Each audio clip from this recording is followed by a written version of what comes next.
आज से नाराज हुए हैं, उन्होंने कहा है कि ये प्रकल्प खुले हुए हैं मेरे पास, आज ही गए कि दीपक जोशी उस महान व्यक्ति के सुपुत्र हैं जिसने जीवन संघ में भारतीय जनसंघ को लेकर भाजपा तक, और एक ईमानदार व्यक्ति का एक ईमानदार पुत्र है।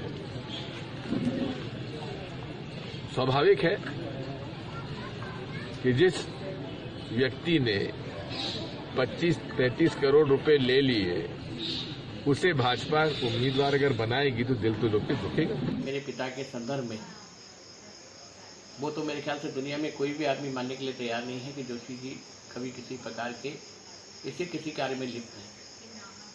लेकिन सम्मानित दिग्विजय सिंह जी ने जो बात उनके साथ जोड़ते हुए मेरे संदर्भ में कही है, तो मुझे लगता है कि संभवतः दिग्विजय सिंह जी मेरे पिताजी को तो हमेशा गुरुदेव कहते थे, गुरु ही मानते थे। उनकी आज्ञा का पालन उन्होंने मेरे ख्याल से 100% किया है। इवन राजगढ़ के चुनाव में भी उन्होंने ये कहा था एक दो बार कि सम्मानित जोशी जी के सामने चुनाव लड़ने में कहीं ना कहीं कठिनाई अनुभव हो रही है। तो ऐसे दृष्टिकोण में मेरे ख्याल से मैं ये तो नहीं कहूँगा कि वो विपक्षी दल के हैं। हमारे लिए तो वो एक सम्मानीय व्यक्तित्व है, और राजनीति में हम ये कह सकते हैं कि कहीं न कहीं पारिवारिक संदर्भों में भी उनको साथ जोड़ सकते हैं। ऐसे दृष्टिकोण में उनके द्वारा ये बताना, जो उनका टीवी चैनल के माध्यम से मैंने देखा है, मेरे लिए तो बहुत गौरव की बात है, मेरे परिवार के लिए, क्योंकि उन्होंने मेरे पिता के साथ मुझे भी जोड़ा है। और मेरी कोशिश यही रही है कि मैं अपने पिता के पद चिन्हों पर चलते हुए ईमानदारी से काम करने का प्रयत्न करूं। 3 बार का मैं विधायक रहा हूं, 1 बार मंत्री बना हूं।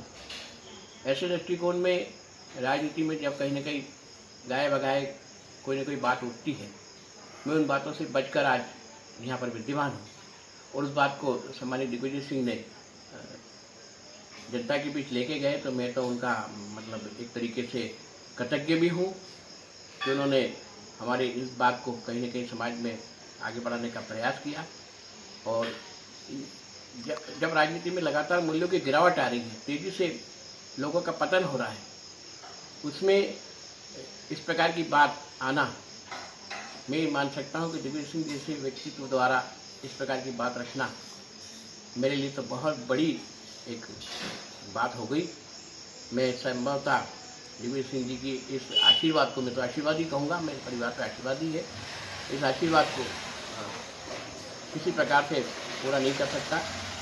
और पूरी कोशिश करूंगा कि उन्होंने जैसे कहा है कि एक ईमानदार पिता का ईमानदार बेटा है, तो उनकी कोशिश, उनके जो शब्द है उस पर चलते हुए अपना शेष राजनीतिक जीवन को पूरा करने का